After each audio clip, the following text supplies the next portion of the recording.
आप हैं बिहार संवाददाता के साथ और मैं हूं मनोज चतुर्वेदी। प्रथम चरण के 4 सीटों में बिहार में जो चुनाव हुआ वो कल बीत चुका है और तमाम प्रतिक्रियाएं जो हैं तमाम दलों से आने लगी हैं। तमाम दल अपने अपने जीत का दावा कर रहे हैं, लेकिन चुनाव में प्रतिशत जो है इस बार करीब 52% के आसपास वोटिंग हुई है।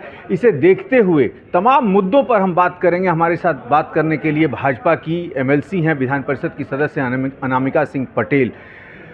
पहला सवाल तो ये है कि आज तेजस्वी यादव से जब पूछा गया, मीसा भारती से जब पूछा गया कि क्या चिराग पासवान की माताजी को जो अभद्र टिप्पणी गाली गलौज किया गया है उसका उस पर क्यों नहीं आपकी तरफ से कोई बयान आया, तो उन्होंने कहा कि जब रोहिणी पर किया गया था इस तरीके की टिप्पणी तब क्यों नहीं।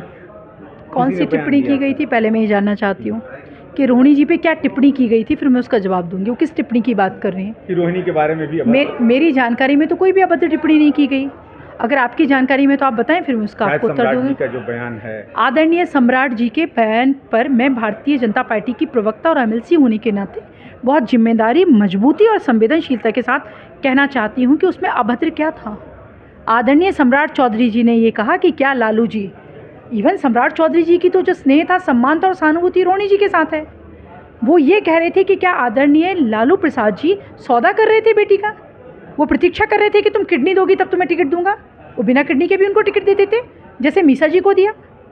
और मीसा जी ने तो खुद अपनी बहनों के साथ पक्षपात कर रही हैं। अगर उनके परिवार को परिवारवाद ही निभाना है, परिवार को ही रोजगार देना है, तो वो 2-2 बार हारती हैं। मुझे बताइए ऐसा कौन सा कार्यकर्ता है जो एक बार पार्षद का चुनाव भी 3 बार हार जाए और कोई दल उसको टिकट दे देगा? क्या किसी और यादव को दे देंगे? आरजेडी के किसी और कार्यकर्ता को दे देंगे? आदरणीय सम्राट चौधरी जी का वो एहसान याद कर लें जब लालू जी का सम्मान बचाया था एक समय उन्होंने। आदरणीय सम्राट चौधरी जी एक बहुत ही संजीदा, नारियों का सम्मान करने वाले व्यक्ति हैं। उन्हीं के समय में आप देख रहे हैं जब वो अध्यक्ष हैं, धर्मशिला गुप्ता जी हमारी बहन महिला मोर्चे के अध्यक्ष, उनको राज्यसभा भेजा जाता है। अति पिछड़े वर्ग से आती हैं। मैं अनामिका सिंह पटेल में पिछड़े वर्ग से आती हूँ, मुझे एमएलसी बनाया जाता है। तो जनता में भ्रामक जानकारी भेजकर और किसी भी तरह से जीतने की चेष्टा करके मीसा जी ये ना समझें कि 30 साल पुराना बिहार है, यहाँ जो भी कहेंगे वो सुन लिया जाएगा। ये सोशल मीडिया का समय, हर व्यक्ति जाकर आदरणीय सम्राट चौधरी जी का बयान देख लेगा कि उन्होंने क्या अभद्र कहा है। और कितना निंदनीय है, कितना घृणित है कि वो महिला होने के नाते इस बात को डिफेंड उसके साथ खड़ी हुई है। इस बात के उन्हें तो उस कार्यकर्ता को बाहर निकाल देना चाहिए। क्या वो अपनी माता जी के लिए इस तरह के शब्द सुन लेंगी? मुझे लगता है दुनिया का आप चिराग पासवान की आत्मा से पूछिए, आदमी को कितनी मृत्यु तुल्य कष्ट हुआ होगा जिनकी माता के विषय में दुनिया के सबसे निकृष्ट शब्दों का इस्तेमाल किया गया। अगर नैतिकता होती, और मुझे आश्चर्य है कि मीसा भारती जी में हो कैसे सकता है। उनकी जो प्रकृति, प्रवृत्ति और चिंतन है, उन्हीं राबड़ी जी की बेटी हैं जो न संविधान को मानते हैं, न राष्ट्रपति को मानते हैं, न महामहिम को मानते हैं। जिन्होंने महामहिम के विषय में ये टिप्पणी की थी कि लंगड़े का एक टांग टूटा है दूसरा तोड़ देंगे, याद होगा ना आपको चतुर्वेदी जी। तो उनकी बेटी इस तरह के बयान देती है कि हम सत्ता में आएंगे और प्रधानमंत्री जी को जेल भेज देंगे, तो ये बहुत बड़ी बात नहीं है। मैं उनसे इसी तरह की असंवेदनशीलता, मानसिक क्रूरता की बात कर सकती हूँ। तेजस्वी यादव ने आज एक कहावत का उपयोग किया है 4 सीटों के लिए कि काठ की हांडी बार बार नहीं चढ़ती, यानी कि बिल्कुल उन्होंने बिल्कुल सही कहा है। उन्होंने बिल्कुल सही कहा है। लालू जी की काठ की हांडी, बिल्कुल सही कहा है उन्होंने, बिल्कुल सही। ईश्वर उनसे, सरस्वती जी सही कहलवा रही हैं। लालू जी की काठ की हांडी जो लगातार चढ़ाते रहें अपने यादव भाइयों से भावुक अपीलें करके। मैं तो कहना चाहती हूँ, मैं साधु बात करूंगी, प्रणाम करूंगी लालू जी को अगर वो ईमानदार यादवों के लिए ही हो जाएं। अपनी आयातित बेटी को यहाँ टिकट देकर, एक सीट ना देकर किसी गरीब लड़की को, यादव को वो टिकट दे दें तो मैं उनका सम्मान करूंगी। काट की हांडी अब नहीं चढ़ेगी। ये 30 साल पुराना दौर नहीं है जो आप कह देंगे कि बुरा बाल साफ हो और आप लड़ाई करवा देंगे। अब ये वो नहीं चलेगा। आपका दोगला चेहरा, आपका दोहरा चेहरा जनता देख रही है। यही तेजस्वी हैं जो मंच से कहते हैं अस्पताल बनने से क्या होगा, स्कूल बनने से क्या होगा, मरीज को आराम मिलेगा, बच्चे को मंदिर बनने से क्या होगा, बोलते हैं ना, आपने सुना। और वही पूरा का पूरा परिवार दंडवत होता है जाकर मंदिर में, इसलिए कि उन्हें पता चल गया है कि आदरणीय नरेंद्र मोदी जी के नेतृत्व में इस देश का सनातनी, इस देश का राष्ट्रवादी एक हो गया है। उसे अब भारत को अयोध्या के नाम से पहचाने जाना चाहता है भारत का युवा।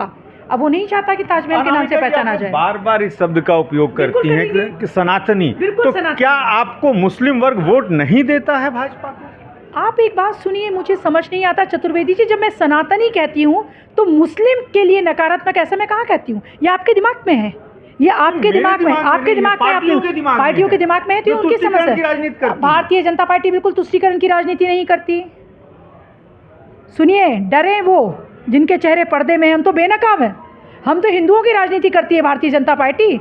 वो डरे जिनके चेहरे नकाब में, नकाब उठा तो असलियत आएगी। हम तो करते हैं, और हम बिल्कुल इसको गर्व से कहते हैं, अड़के कहते हैं, लड़के कहते हैं, मड़के कहते हैं और मिटके कहते हैं। अनामिका जी, हिंदुओं हाँ, की बोलने राजनीति- दीजिए ना, मुझे बोलने हाँ, दीजिए। आप हाँ, मेरा विषय पूरा करने दीजिए चतुर्वेदी जी। बहुत महत्वपूर्ण विषय आपने कहा, मैं पूरा करूंगी। हाँ। आपको बोलने दीजिए, बताइए। मैं कहाँ इनकार कर रही हूँ। बताइए। हम तो अपने घोषणा पत्र में कहते हैं, हम ही से पूछा जाता था ना कि तारीख नहीं बताएंगे, मंदिर वहीं बनाएंगे। तो हमने तारीख भी बताई, मंदिर भी बनाया, और हमारे कार्यसेवकों ने जान भी दी। कितना कितना ज़्यादा शर्म का विषय है। हम विश्व के एकमात्र बहुसंख्यक लोग हैं जिन्हें अपने इष्ट के लिए लड़ाइयाँ लड़नी पड़ती हैं कोर्ट में, और 500 साल हमारे इस तंबू में रहते हैं। ये एक एक सनातनी का अपमान है। और सनातनी का अर्थ आप क्या जानते हैं? जिसका अंत नहीं होता, वैसी विचारधारा। चलिए बात करिए आप मुझसे। विश्व के सारे धर्म ग्रंथों पर हम बात करते हैं, और कौन सबसे ज़्यादा वैज्ञानिक है, कौन सबसे ज़्यादा पुरातन है? कार्बन डेटिंग तो आप समझते हैं ना चतुर्वेदी जी। तो कार्बन डेटिंग ही बताती है ना कि सबसे पुरातन कौन सा समय है, कौन सा वेद है, कौन से विश्व के धर्म ग्रंथ है। तो हमें कहाँ डर है? हम तो बेनकाब हैं।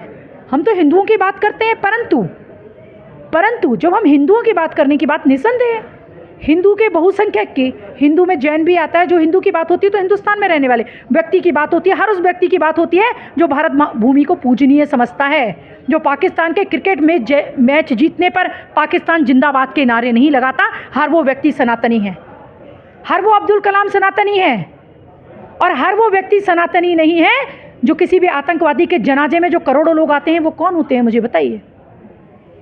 विकास दुबे की अंत्येष्टि में आपने करोड़ों लोग देखे? जवाब दीजिए मुझे चतुर्वेदी जी। आपने लाखों लोग देखे?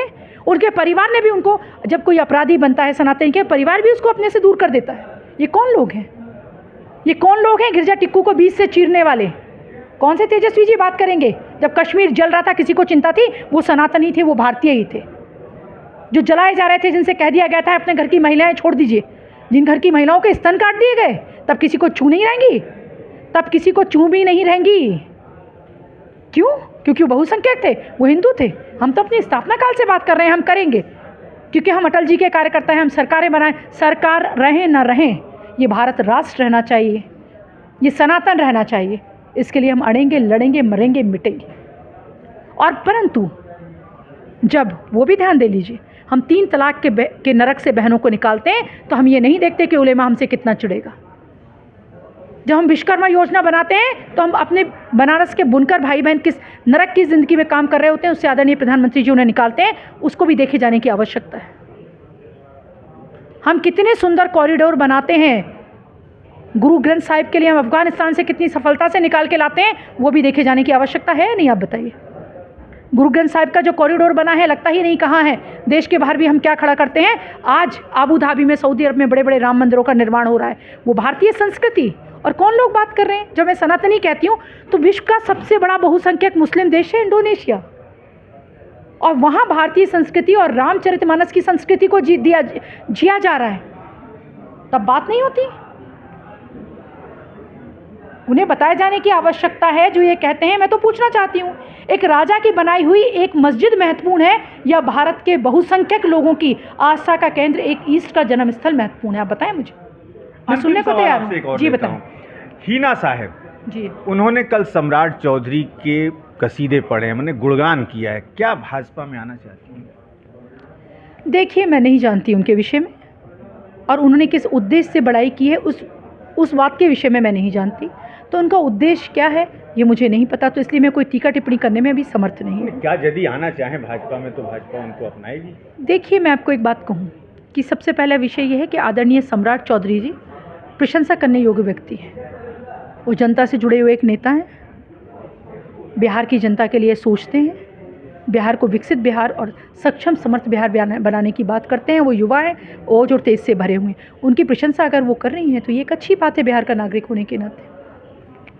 तमाम मुद्दों पर बात हुई, लेकिन सबसे बड़ा मुद्दा यही है कि तेजस्वी यादव ने जो कहा है कि काठ की हांडी बार बार नहीं चढ़ती, और काठ की हांडी वास्तव में बार बार नहीं चढ़ती। ये पूरी प्रक्रिया को, पूरे तथ्य को समझा दिया अनामिका सिंह पटेल ने कि जी हाँ, 1990 से लेकर 2005 तक की जो हांडी थी, अब वो काठ की हांडी बिहार की जनता अपने चूल्हे पर नहीं चढ़ाएगी।